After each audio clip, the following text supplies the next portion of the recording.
구독, 알림 설정까지 부탁드립니다. 오늘도 우리 사는 이야기 찾아주셔서 감사합니다. 사연자분이 보내주신 이야기 시작해볼게요. 딸만 둘인 우리 집은 언제나 우당탕한 일들이 많이 일어나곤 했습니다. 하지만 그럼에도 우리 집은 언제나 화목했어요. 저는 언니가 하는 것은 다 하고 싶었고 내심 동경했던 것 같습니다. 언니도 이런 저에게 잘해주었고요. 하지만 언니와 저는 서로 좋아하는 것이나 하고 싶은 것이 커갈수록 달라져만 갔습니다. 언니는 기계 만지는 것을 좋아했고 전 그렇지 못했는데 언니는 제가 다른 일에 관심을 갖게 되면 한 번씩 심하게 뭐라고 하곤 했습니다. 그래도 대체적으로 행복했던 시절이었던 것 같습니다. 가족이라는 틀 안에서 부모님 밑에서 언니와 함께 별 큰 문제 없이 살아가는 게 참 복이라고 생각도 했고요. 그렇게 시간은 흘러갔고 언니와 저도 앞으로 진로를 생각해야 할 나이가 되었을 때쯤 언니는 PD가 되고 싶다고 부모님께 말씀드렸습니다. 부모님은 언니의 말에 그러라고 했고 멋진 직업이라고 말씀하셨어요. 전 작가가 되고 싶다고 말씀드렸더니 부모님은 작가도 좋지만 돈이 되는 직업을 갖는 게 좋지 않을까 하셨습니다. 작가라는 직업이 오래 앉아야 결과물이 나오는 직업인데 너처럼 가만히 있지 못하는 애가 작가를 하겠다고 하시면서 말도 안 되는 소리라는 반응을 보이셨습니다. 그런 반응 때문인지 아니면 제 꿈이 간절하지 않아서였는지 저는 작가와는 거리가 조금 먼 사범대에 진학하게 되었습니다. 그렇게 언니와 저는 서로의 진로가 달라졌고 그때부터 사이가 멀어졌던 것 같습니다.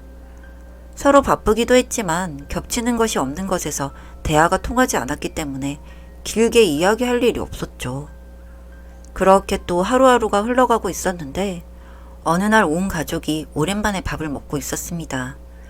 부모님은 제가 선생님이 된 것을 좋아하셨기 때문에 우리 선생님 오시네 라고 말씀하셨어요. 그저 자신의 자식이 부모님 눈에는 자랑스러워서 그러셨을 겁니다. 그런데 갑자기 언니가 코웃음을 치면서 하는 말이 하긴 요즘 개나 소나 선생 노릇하지 라고 말하는 거예요. 솔직히 기분이 많이 나쁘더군요. 그래서 저도 거기다 대고 맞아, 누구처럼 돈 축 내지 않고 장학금까지 받으면서 선생님까지 되고 보니 참 좋더라 라고 말하자 언니가 저에게 숟가락을 집어 던지는 겁니다. 아빠는 그런 언니에게 어디서 배워먹은 버릇이야? 못 배운 티 내지 말고 앉아 라고 화를 내셨고 그 말을 듣고 언니는 울면서 자리에 앉았고요. 그때 속으로 얼마나 꼬셨는지 모르겠습니다. 그동안은 정말 언니한테만 오냐오냐 해주던 부모님이었는데 언니는 대학교에 진학하고부터는 학업에 전혀 신경을 안 쓰면서 그냥 놀기 바빴고 취업과는 전혀 거리가 먼 그런 상태까지 가버렸으니까요.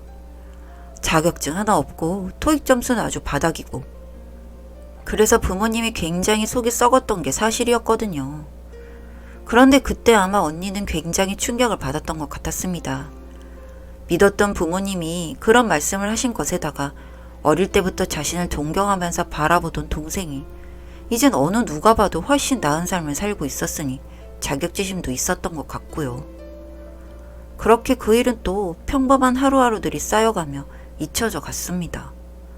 그러다가 언니는 축제 때 같은 대학 건축과 과대를 만난 모양이었습니다. 그 과대와 그날로 사귀고 남들처럼 여행도 가고 쇼핑도 가고 커플 운동화도 맞추고 했으니까요. 그러면서 저희 집에도 오게 되었는데 저희 부모님은 그 사람이 마음에 드신 모양이었습니다. 언니가 부모님이 생각하기에도 딱히 잘난 부분도 없고 계속해서 학업을 이어간다고 해도 별게 없을 것 같다는 판단에서였는지 서로 마음이 맞으면 일찍 결혼하는 것도 생각해 보라고 말씀하시더라고요. 그리고 언니도 어서 결혼하고 싶다고 이미 말씀드린 눈치였고 말이죠. 사실 저는 결혼은 빨리 하고 싶지 않았고 독신으로 살 생각까지 있었습니다. 그래서 언니가 왜 저렇게 빨리 결혼하려는지 이해가 되지 않았어요.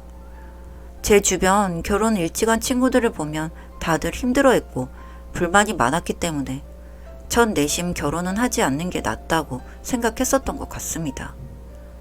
하지만 뭐 언니의 인생이니 제가 뭐라 할 건 아니라서 그냥 그런가 보다 했는데 정말 남자 쪽에서도 결혼을 빨리 추진하라는 건지 상견례까지 하게 되었습니다. 그렇게 상견례 당일 저희 집은 엄마, 아빠, 언니, 제가 나갔고 언니의 남편 될 사람의 집에서는 부모님과 남동생이라는 분이 나와 있었습니다. 그런데 언니 시부모님께서 그때 충격적인 말씀을 하셨습니다. 자신의 막내 아들이 자신들에게는 많이 아픈 손가락이라는 말씀이셨죠. 언뜻 보기에는 괜찮아 보이긴 했는데 가끔씩 보이는 행동들이 약간은 이상하다는 느낌이 있었기 때문에 저는 조심스럽게 어떤 부분이 문제인지 여쭤봤습니다. 그러자 형부가 대신 알려주셨어요. 자신의 동생은 지적장애가 있다고 말이죠. 그동안에도 장애는 누구에게나 올 수 있는 거라고 생각했기 때문에 그런가 보다 하고 상견례 자리는 훈훈하게 마무리되었습니다. 그런데 언니는 상견례가 끝나고 나서 저에게 갑자기 화를 내는 겁니다. 너는 무례하게 뭘 그런 걸 물어보니? 라고요. 우리 가족이 될 사람인데 그게 안 궁금해? 우리 가족이라니? 내 가정이지. 가만 보면 너는 말을 웃기게 하는 재주가 있더라? 재수없게 진짜. 그래서 미안하다고 사과해버리고 말았고 차를 타고 집으로 가는 동안에도 엄마 역시 제가 실수한 거라고 그렇게 말씀하시더라고요. 사실 엄마도 엄청 궁금해하는 눈치였는데 말이죠. 여튼 그렇게 언니의 결혼 준비는 시작되었고 예단을 준비할 때 엄마가 사부인을 만났는데 꽤 괜찮은 분인 것 같아서 감사하다고 하시더라고요. 말도 잘 통하는 것 같고 좋다고요. 그렇게 양가 만족해하면서 결혼 준비는 진행되었고 결혼식 당일이 되었습니다. 결혼식 당일에는 무슨 이유에서인지 형부의 남동생이 휠체어에 앉아 있더라고요.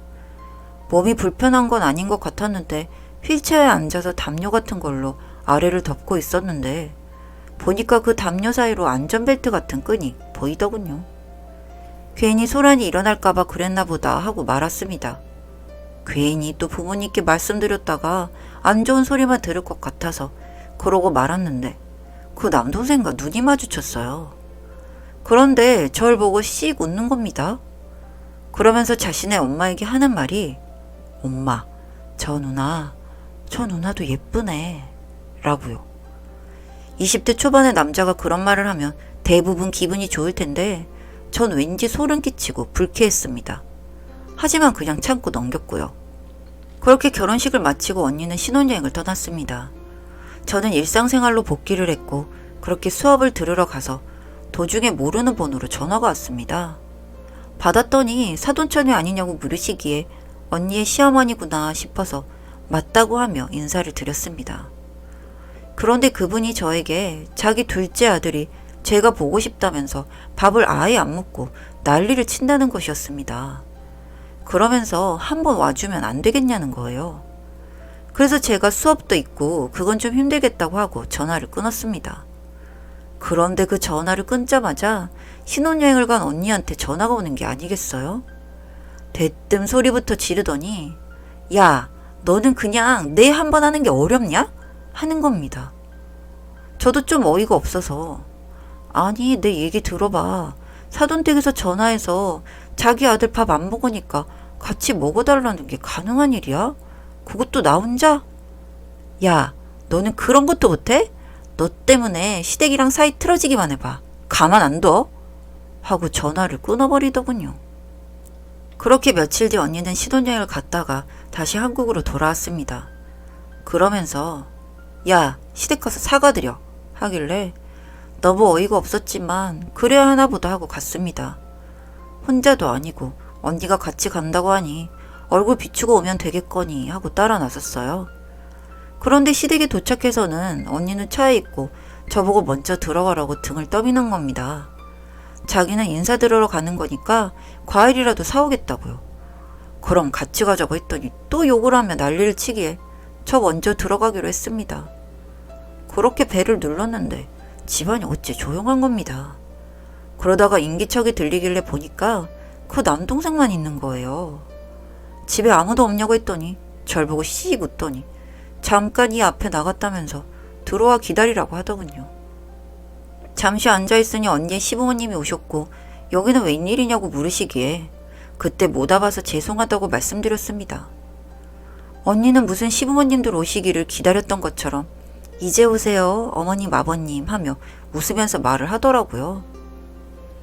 어머님 아버님이랑 밥 먹으려고 하는데 동생이 사과하고 싶다고 그래서 같이 왔어요 라면서요. 그렇게 언니는 말씀드릴 게 있다면서 시부모님을 모시고 안방으로 들어가더라고요. 그러면서 하는 말이 그 시동생이랑 집안 구경을 좀 하고 있으라고 하면서요. 제가 궁금할 게 뭐 있다고 구경을 하겠어요. 그렇게 소파에 앉아 있었는데 정말 충격적인 일을 당할 뻔했습니다.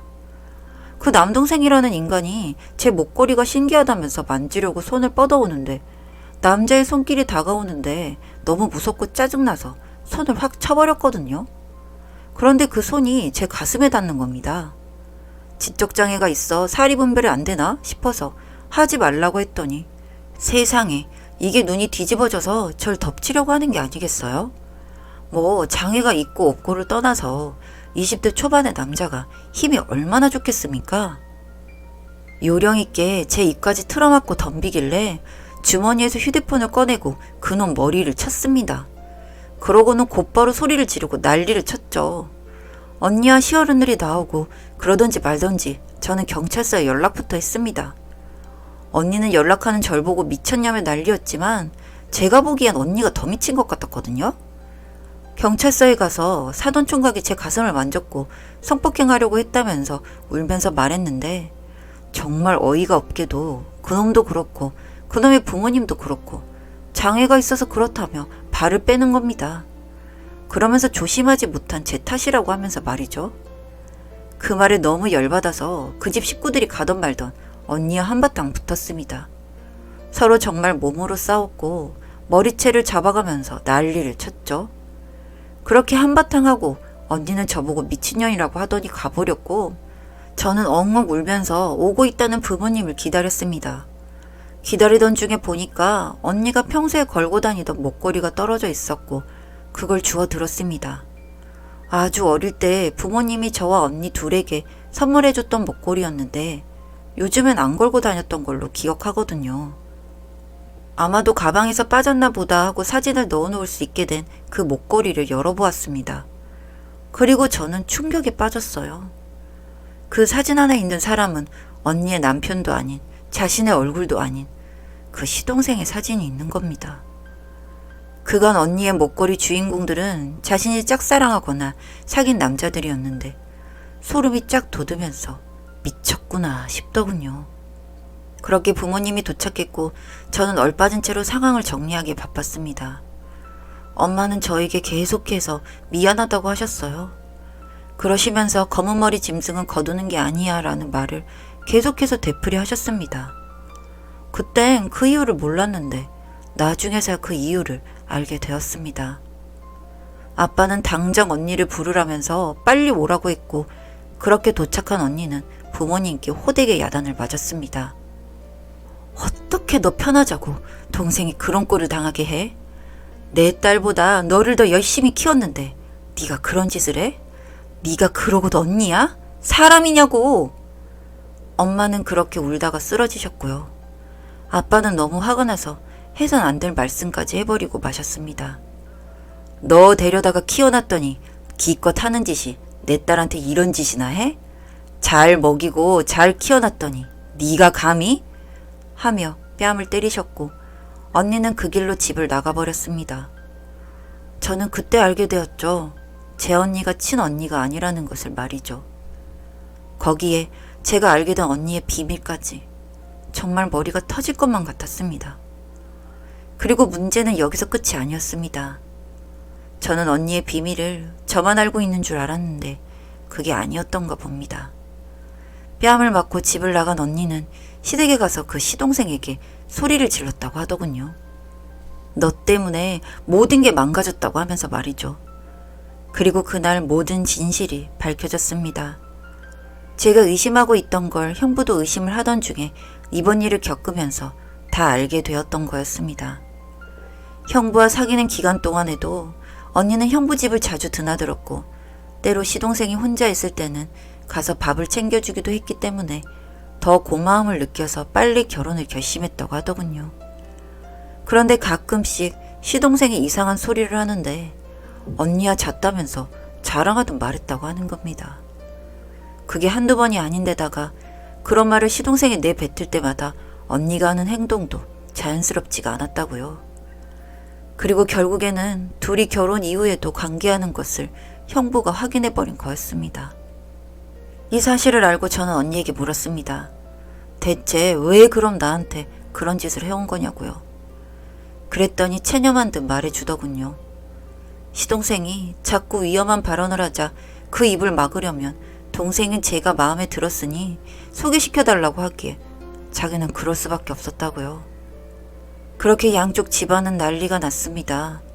모두가 상상조차 할 수 없었던 관계였기 때문에 양쪽 어른들은 현재도 정신적으로 회복을 못하고 있는 상태이며 형부는 이혼을 준비하고 있습니다. 아마도 이혼은 빠르게 결정이 될 것 같고요. 그리고 저희 집에서는 언니를 어떻게 해야 하나 고민을 많이 하셨습니다. 이젠 언니라고도 할 수 없고 부모님의 자식이라고도 할 수 없는 지경에 이르렀기 때문에 아마도 다시 볼 일이 없을 것 같습니다. 그렇게 언니는 모두에게서 버림을 받게 되었습니다. 어쩌다 우리 집이 이렇게 되었는지, 왜 언니는 그런 선택을 했는지 정말 이해하기 힘든 부분이 많습니다. 하지만 기억에서 최대한 빨리 지워버리려고 합니다. 계속 곱씹었다가는 저도 제정신으로 살기 힘들 것 같아서요. 여기까지 제 이야기 들어주셔서 감사합니다. 사연은 여기까지였고요. 우리 사는 이야기 시청해주셔서 감사합니다.